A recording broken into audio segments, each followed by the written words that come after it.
vai recorrer a Deus, vai sujeitar-se à vontade de Deus, vai clamar a Deus, vai invocar a Deus no momento que está tudo bem, quando está tudo tranquilo. Esse aqui é um exemplo. A vida desse centurião, que era um homem que estava sendo convencido pelo Espírito às coisas de Deus, estava sendo convencido pelo Espírito Santo a olhar para Cristo. A vida desse homem poderia estar indo relativamente na direção certa, que era Jesus, que era o Filho de Deus. Mas, se não houvesse o revés, se não houvesse o obstáculo, a barreira, a dificuldade, dificilmente esse homem recorreria a Jesus. E aqui vem algo que parece algo corriqueiro, mas essa simples e poderosa expressão no versículo 6, olhe para o versículo 6, já falamos isso, eu quero repetir e reforçar isso aqui. Quando esse homem está dizendo Senhor, quando ele chama Jesus de Senhor, ele está dizendo para Cristo, para Jesus, para o Filho de Deus, que agora já não é César o seu Senhor, o seu Deus, o seu dono. Agora já não é César que governa a sua vida, agora é Cristo que governa a sua vida. Agora Jesus era o Senhor. Então ele está declarando algo aqui tremendo. O depósito de fé colocado no seu coração agora foi apontado para o lugar certo e ele está falando Senhor. Eu não sei se você entende quando nós chamamos a Cristo de Senhor. Quando nós chamamos a Deus de Senhor, nós estamos dizendo que Ele é o dono da nossa vida. Nós estamos dizendo que Ele agora é o Senhor do nosso destino. Você lembra daquela novela Senhora do Destino? Eu não vi essa novela, mas quando eu ainda assistia um pouco dessa TV, dessa emissora, desse canal, que agora eu não tenho, eu tenho asco. Eu queria te dizer uma coisa muito séria. Esse canal que eu estou falando, você sabe qual é? Ele não tem só um exclusivo não, tá? Ele tem os seus tentáculos. E os seus tentáculos, os tentáculos dessa emissora estão espalhados também nas televisões fechadas. E os seus tentáculos atingem as crianças também.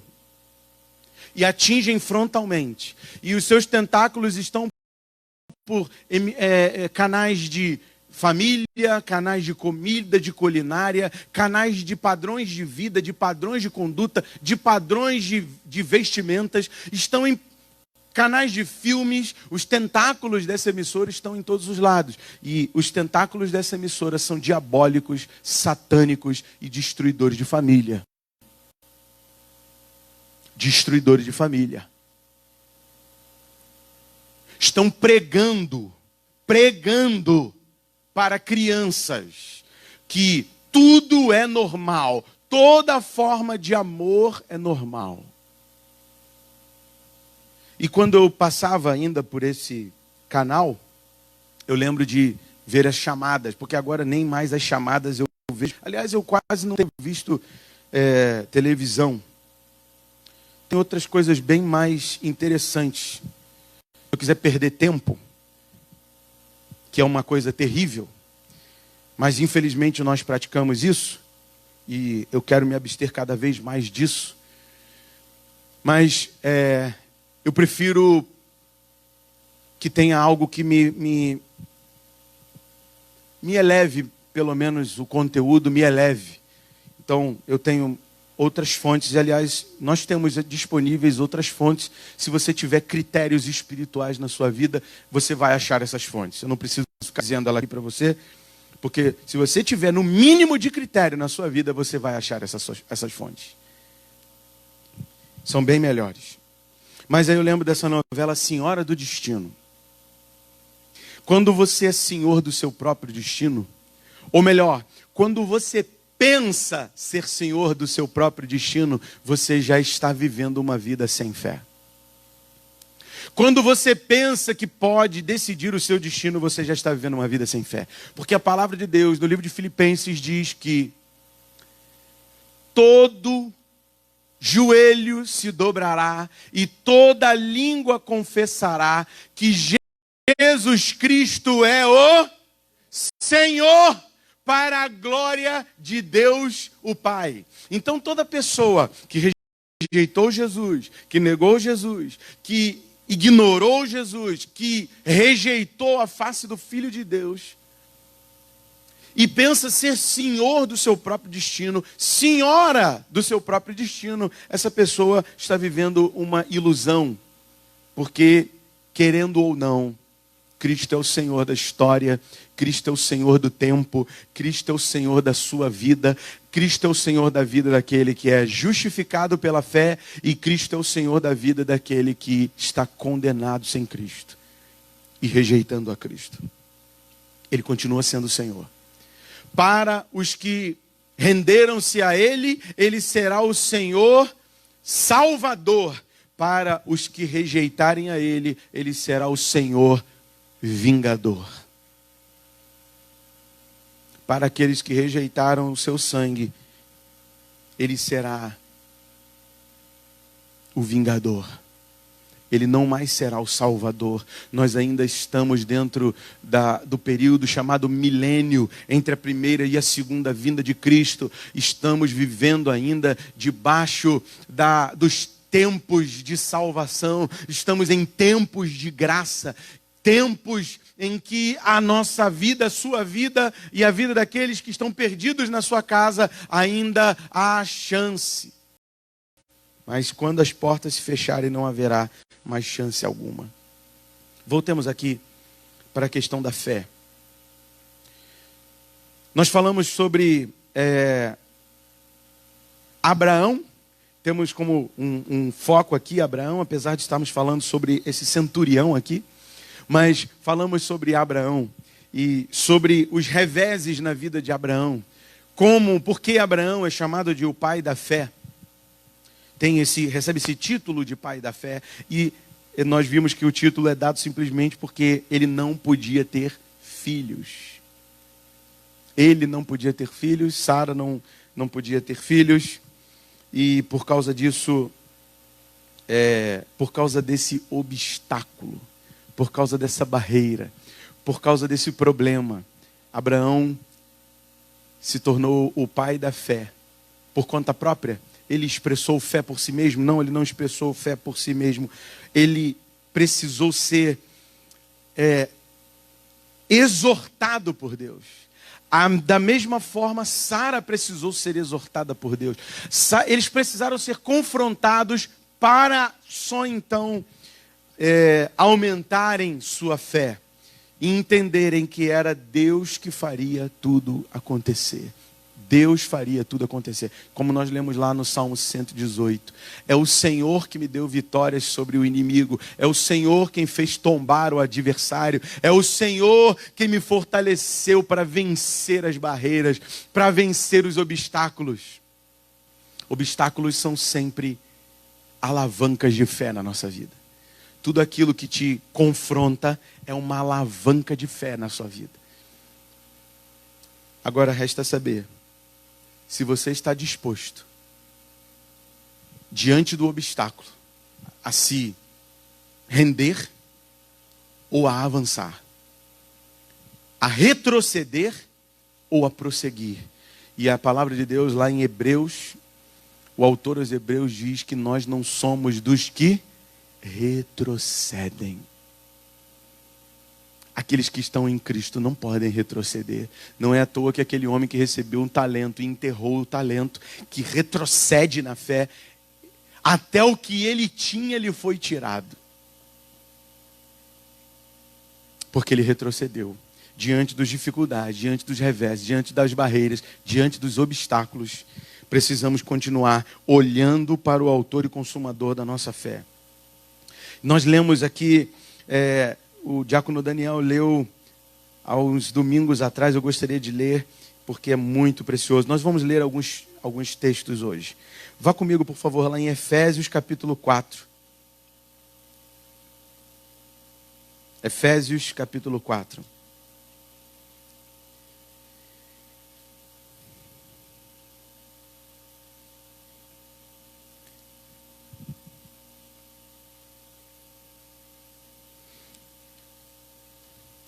Veja, por favor, o que nós lemos há alguns dias atrás.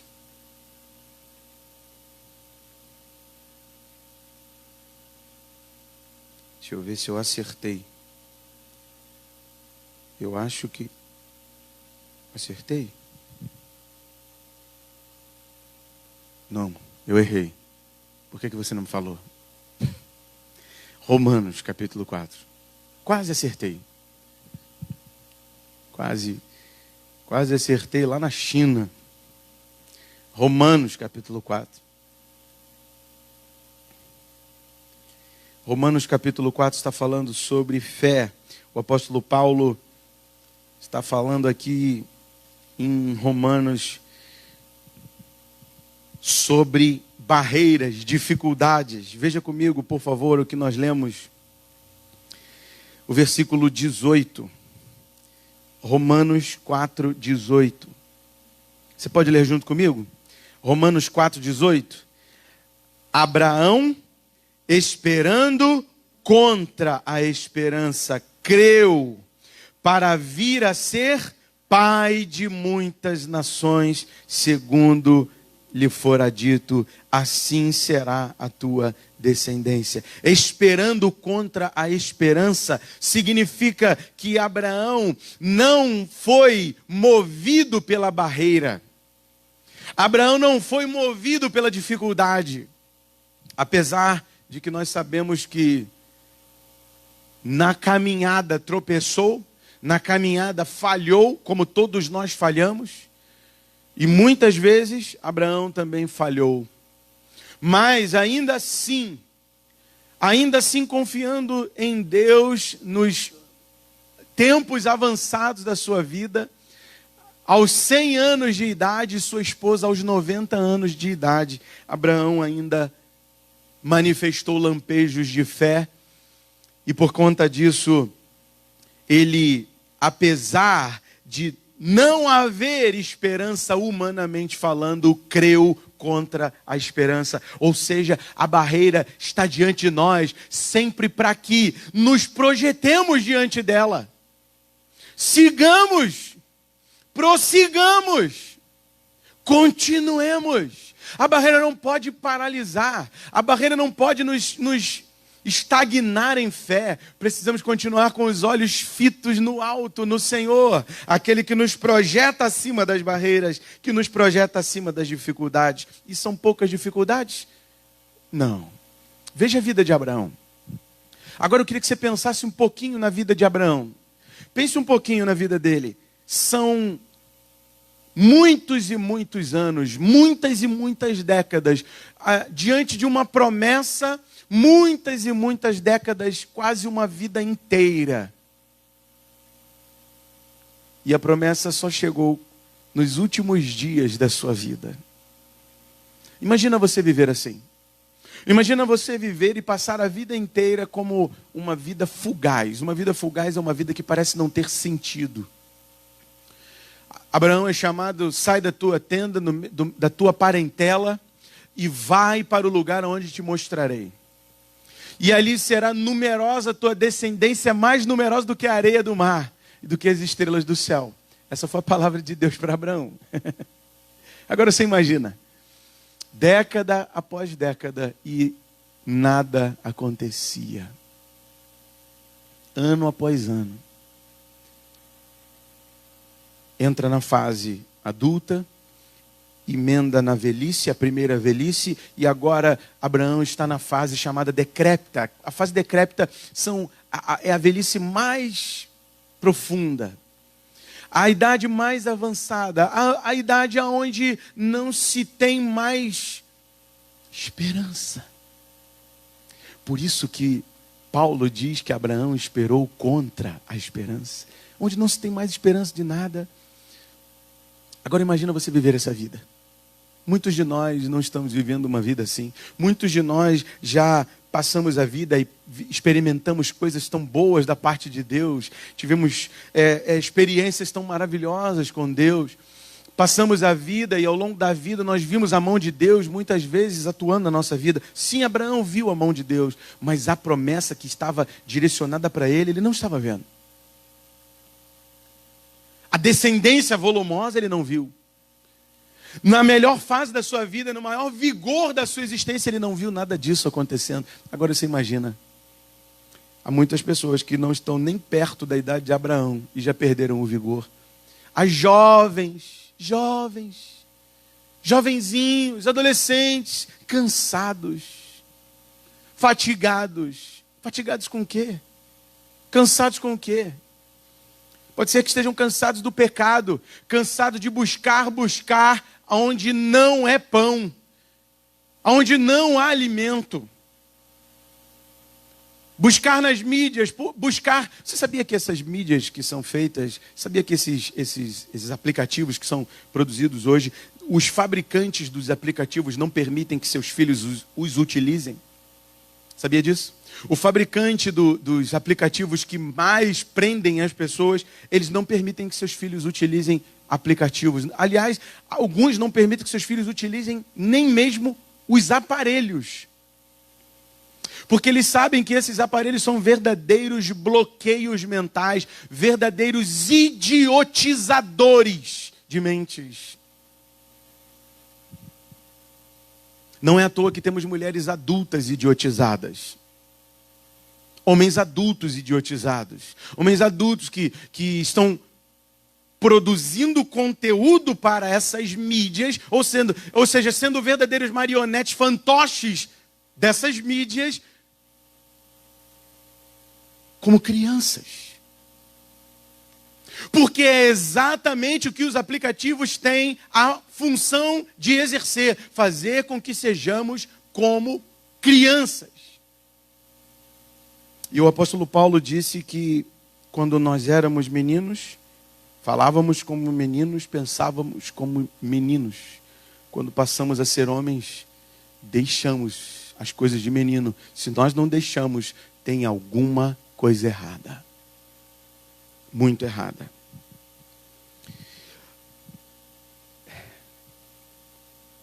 Todos os homens que estão na galeria dos heróis da fé sofreram reveses, obstáculos, barreiras, dificuldades, oposições frontais à sua vida, oposições ao prosseguimento da sua vida com Deus. Todos os homens tiveram dificuldades, todos eles passaram por intempéries. Eu gostaria de ver agora contigo um momento onde Jesus fala com os seus discípulos. Você pode abrir comigo lá em Mateus capítulo 17. Volte um pouquinho. Mateus capítulo 17.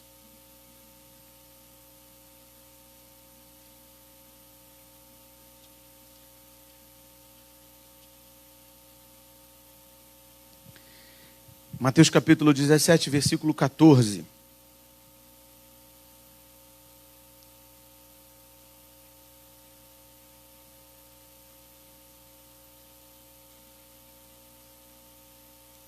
Olha o que está escrito. E quando chegaram para junto da multidão, aproximou-se dele um homem que se ajoelhou e disse...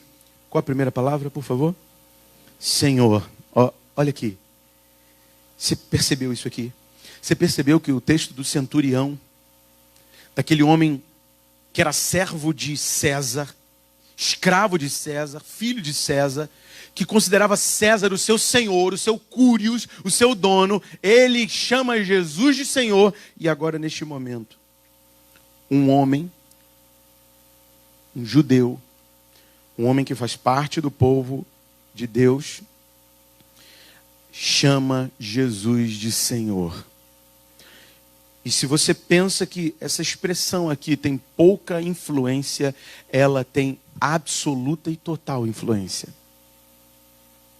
Quem tem sido o Senhor da tua vida? Ou você já foi influenciado pelas mídias que dizem: meu corpo, minhas regras? Se você diz meu corpo, minhas regras, e chama e canta Senhor Jesus, você está vivendo um antagonismo. É contraditório. Se você diz meu corpo, minhas regras, você não pode chamar Jesus de Senhor. Porque meu corpo e minhas regras diz que você é dono do seu corpo, ou melhor, pensa que é, porque nós não somos e ninguém é.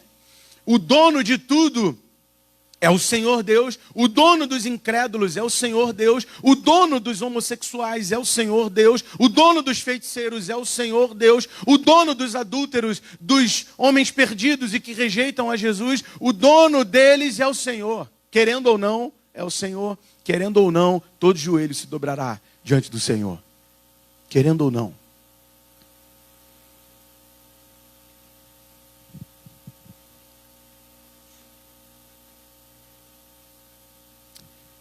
Antes de continuar, há pessoas que nós estamos vivendo num tempo que nós não podemos, mais uma vez eu quero falar isso, nós não podemos confrontar nenhuma fé, ou melhor, nenhuma idolatria, vamos colocar a palavra correta, fé só em Jesus, fé genuína só no Filho de Deus. Toda e qualquer outra fé apontada para qualquer outra pessoa ou coisa é idolatria. E é interessante porque você já viu o que acontece nas 10 pragas do Egito? Você sabe o que significam as 10 pragas do Egito? Todas as pragas são oposições frontais do Deus de Israel aos deuses do Egito. São oposições às suas divindades, aos seus cultos pagãos, à sua idolatria. Quando o rio se torna sangue, aquele rio era uma divindade, nós já falamos sobre isso. As rãs fazem menção a deuses com imagens que pareciam rãs. Todas as 10 pragas são lançadas contra os egípcios da parte de Deus por intermédio de quem? Por intermédio de quem? De Moisés, de um homem. E os homens hoje não querem se opor a nenhuma fé. Eu não estou dizendo com isso que você deve fazer igual Gideão. Lembra de Gideão? Sabe qual é o apelido de Gideão? Jeru-Baal. Aquele que arruma contenda com Baal. Não é necessário que você faça o que Gideão fez. Pegar a imagem do seu pai, o ídolo do seu pai, que estava lá na casa do seu pai, e quebrar o ídolo. Você não precisa fazer isso. Aliás, antes de você fazer isso, naquele período ali, o que Gideão fez era a coisa certa a se fazer. Só que nos dias de hoje, Cristo, ele nos chama a confrontar uma outra fé em amor. Primeira coisa que você tem que fazer é orar pelos seus inimigos. E de repente estão na sua casa. Há pessoas que estão falando de campos missionários. O maior campo missionário que você tem é a sua casa. O maior campo missionário da sua vida é a sua família. Se a sua família não é o seu principal campo missionário, para que você quer fazer missões? Como é que você vai fazer missões?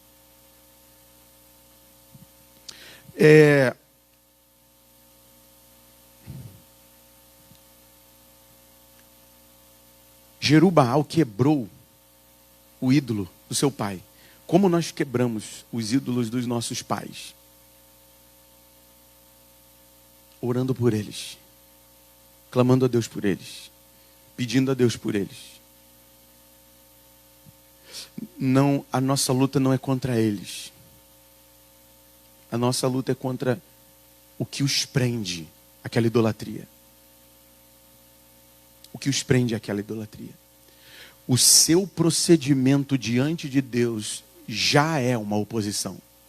A forma com que você lida com as coisas de Deus já é uma oposição. A forma como você lida com a igreja e com o culto a Deus já é uma oposição. Então, se você tem tratado a igreja de qualquer maneira, se você fala mal da igreja, se você fala mal dos irmãos, se você não tem compromisso com a igreja, se você não tem compromisso com o Deus da igreja,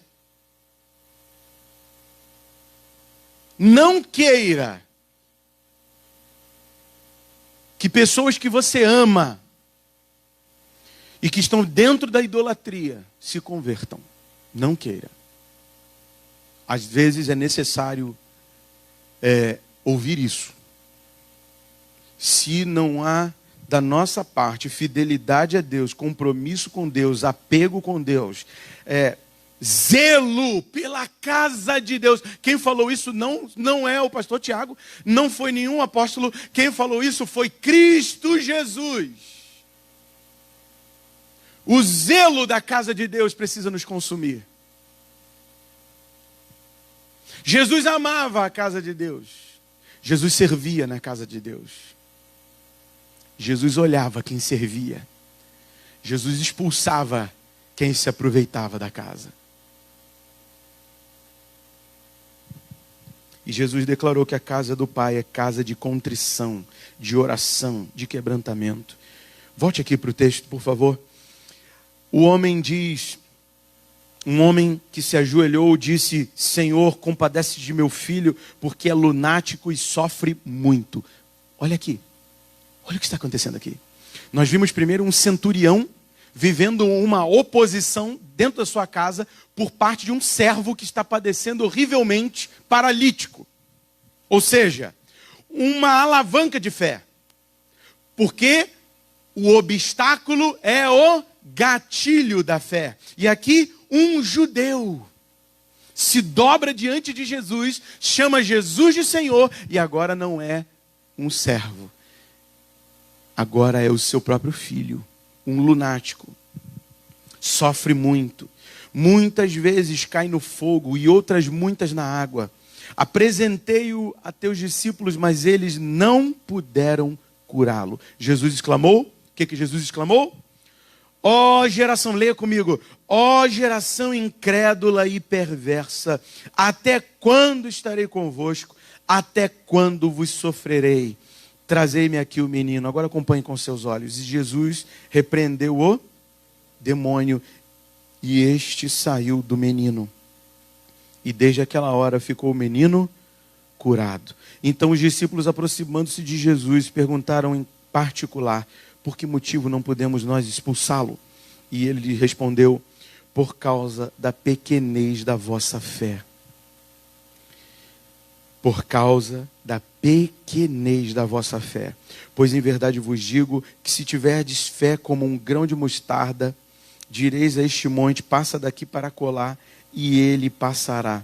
Nada vos será impossível. Mas esta casta de demônios, ou melhor, esta casta não se expele senão por meio de oração e jejum. E é esta casta de demônios mesmo.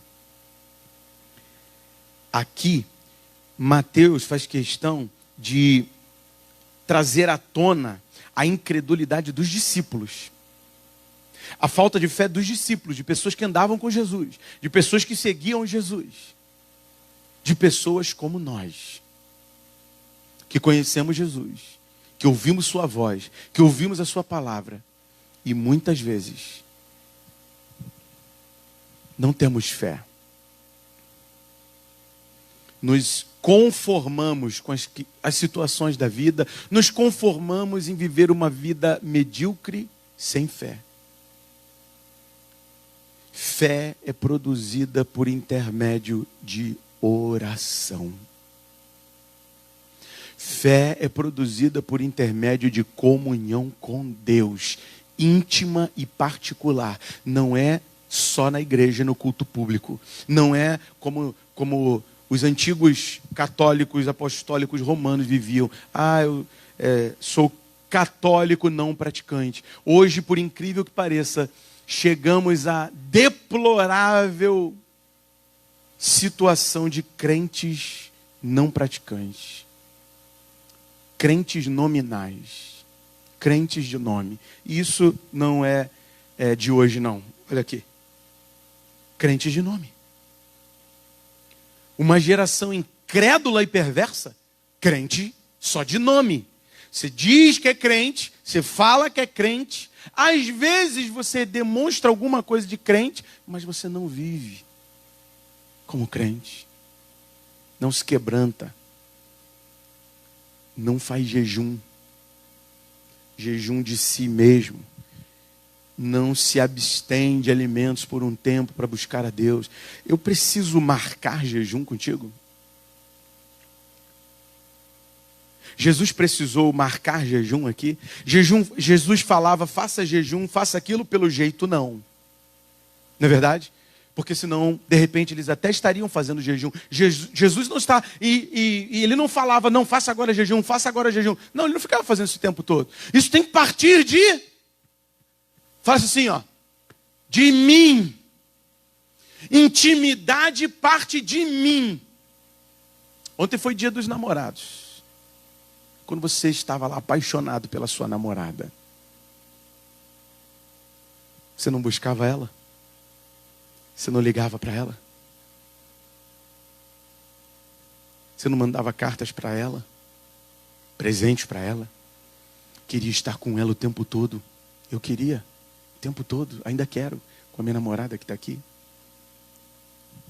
Namorida. E eu quero falar uma coisa, fazer um parênteses aqui. Cuidado com os namoros de hoje, tá? Porque os namoros de hoje, /sexo, são a mesma coisa. No reino de Deus, não.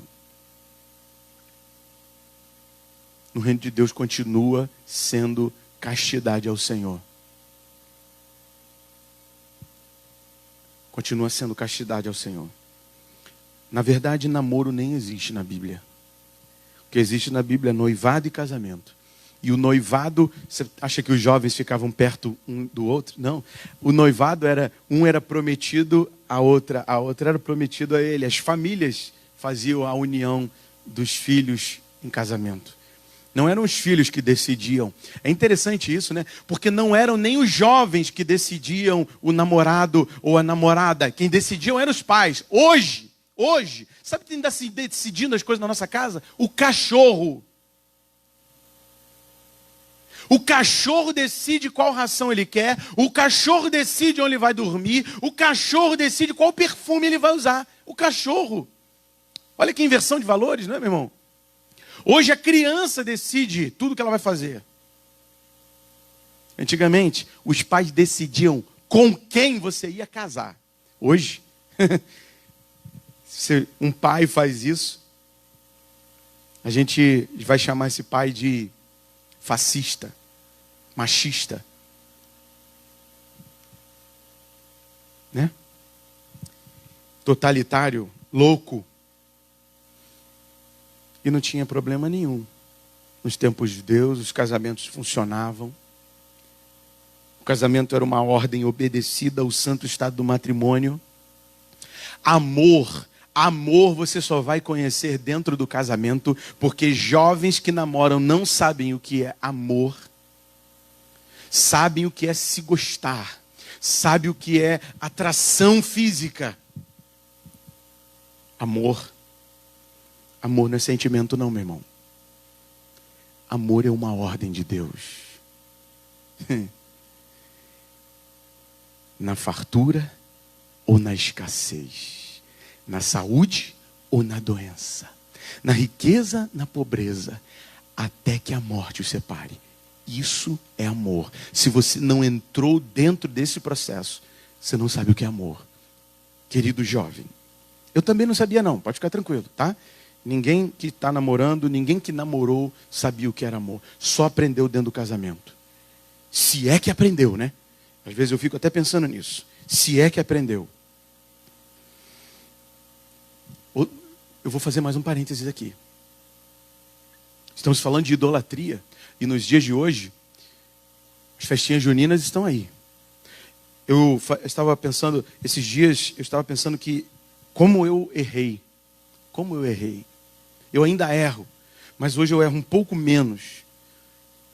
Maturidade na palavra de Deus, maturidade com as coisas de Deus, ser antiquado no reino de Deus, não significa ser arcaico, fora de época, não. É uma exigência. Eu lembro de quando a gente fazia aqui na igreja com os jovens, para agradar os jovens, eu fazia coisas que agradavam a carne dos jovens. E eu fiz uma ocasião aqui, uma festa junina. Nesse período de frio, nesse período de junho, onde as festas pagãs estão aí a todo vapor. E eu lembro de uma garotinha que passou aqui na frente da porta da igreja e ela falou assim para mim: tio, tem festa aí? Pô, a gente queria ir na festa. É festa junina? Aí eu falei: não, mas aqui é para o pessoal da igreja. Ela falou: então, as festas juninas de São Jorge, de São João. Nem sei que santo é. São não sei o que aí. A gente não pode entrar, não? Eu falei assim: não, que o pessoal daqui, membro aqui da igreja. Depois de uns tempos, aquilo ali caiu, a ficha caiu. Quando a ficha caiu, eu falei assim: fugir da aparência do mal. A gente tem que fugir da aparência do mal. Só a aparência já deveria ser motivo da gente estar fugindo dela. E esses dias são dias de festas. Eu perdi muitos amigos cristãos para festas juninas. Eu perdi. Eu vi muitos amigos que iam para a festa junina como se fosse uma simples festa, um lugar onde eles podiam comer e encher a barriga e estar ali no meio das pessoas. Só que festa junina não é um lugar onde nós deveríamos estar.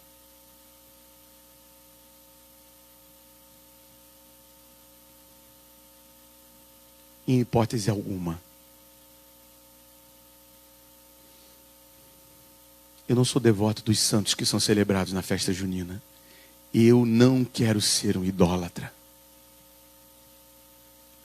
Já basta os enganos do meu coração. A minha fé está em um apenas. Eu quero agradar um apenas. Eu fui chamado para agradar aquele que me alistou, aquele que me arregimentou. E ele é só um, Senhor e Cristo, e se chama Jesus. Eu não tenho outro. Você tem? Então não pise numa festa junina, porque lá Jesus não está no centro. Definitivamente não está. Perdi pessoas que foram baleadas em festas juninas. Perdi pessoas porque se conformaram com as festas juninas e depois se conformaram com o mundo. Perdi irmãos de fé, perdi queridos amigos porque se conformaram com as festas juninas.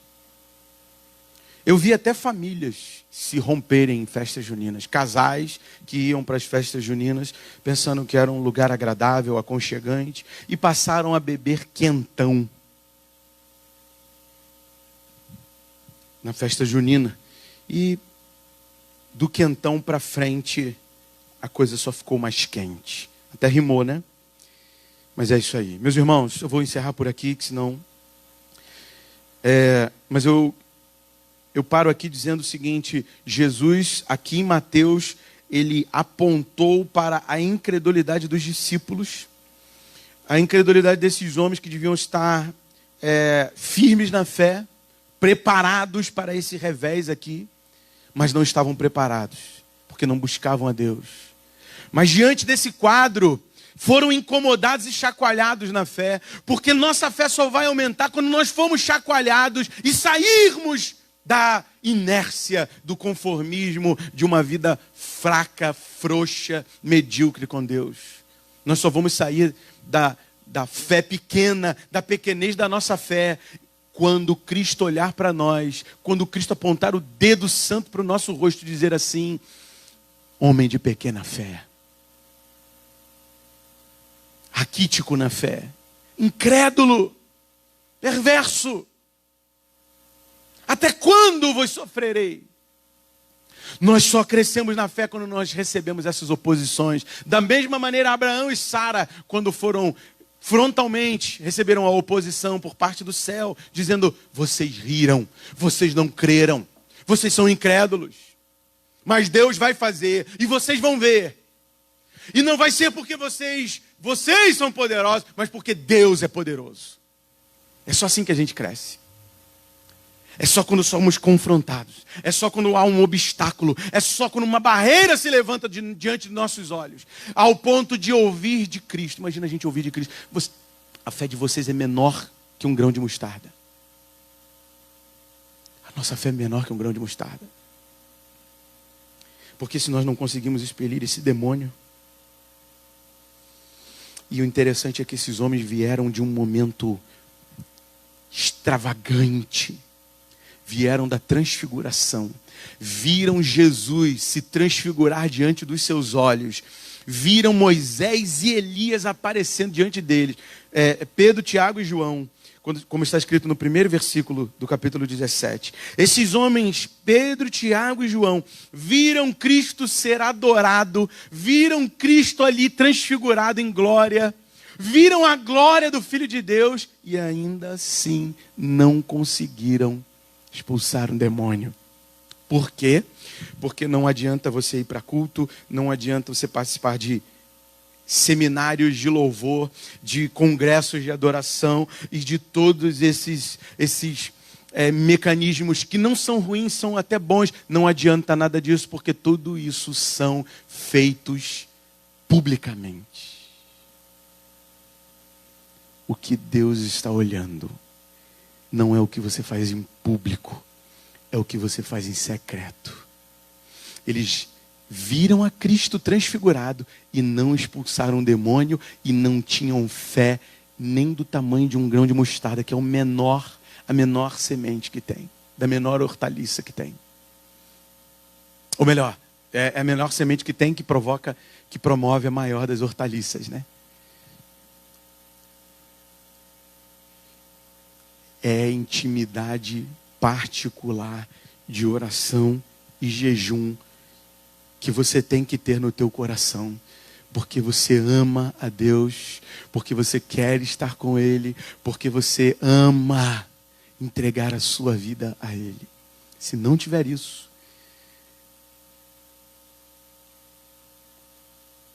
os demônios vão brincar. As castas vão falar assim: ih, a gente não precisa nem se preocupar com isso daí, porque ele não ora. Ela não ora. Não faz nem cosquinha no inferno. Não abala nada. Você lembra as palavras quando Paulo chegava numa cidade? Vem aí os homens que estão abalando o mundo. E aqueles homens que ouviram as palavras de Paulo, os feiticeiros, o Paulo confrontava a incredulidade, a infidelidade daqueles homens, confrontava os gentios nas suas práticas de feitiçaria, ao ponto de lá, como nós lemos no capítulo 19, Diácono Daniel leu também, capítulo 19, lembra daqueles livros de feitiçaria? Todos jogaram seus livros de feitiçaria, foi feita uma pilha de fogo, tacaram fogo em mais de 2,5 milhões de reais. Eu estou atualizando por baixo. 2,5 milhões de reais pegando fogo. Eram livros de feitiçaria, porque a fé daquelas pessoas recebeu uma resistência, uma oposição. Por parte de homens que abalam o mundo, por parte de homens que estão cheios de fé, por parte de homens que oram e fazem jejum. Feche os seus olhos. Senhor amado, precisamos de Ti. Precisamos de avivamento, precisamos do Teu Espírito. Senhor, obrigado por nos confrontar, Senhor. Obrigado por confrontar a pequenez da nossa fé. Obrigado por confrontar a mediocridade da nossa vida espiritual. Porque só assim cresceremos. Toda criança que vai desenvolver sadiamente, toda criança que vai se desenvolver num adulto maduro e sadio, ela precisa de oposição.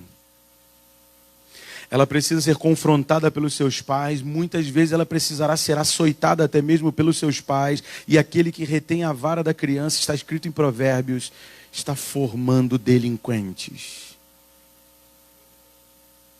doentes.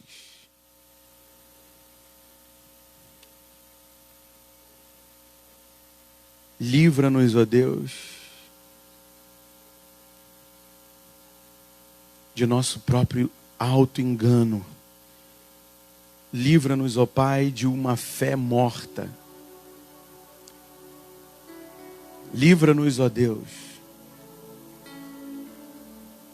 da vergonha de estar diante de um demônio e não estar preparado para expulsá-lo.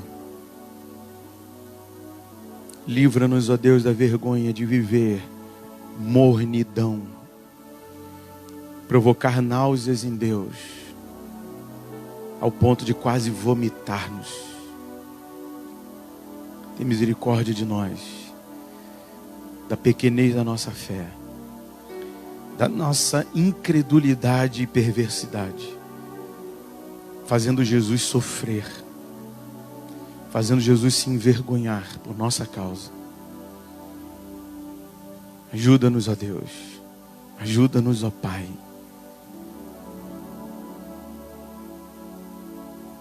E muito obrigado pelas dificuldades, obrigado pelas barreiras e pelo obstáculo que muitas vezes está diante de nós.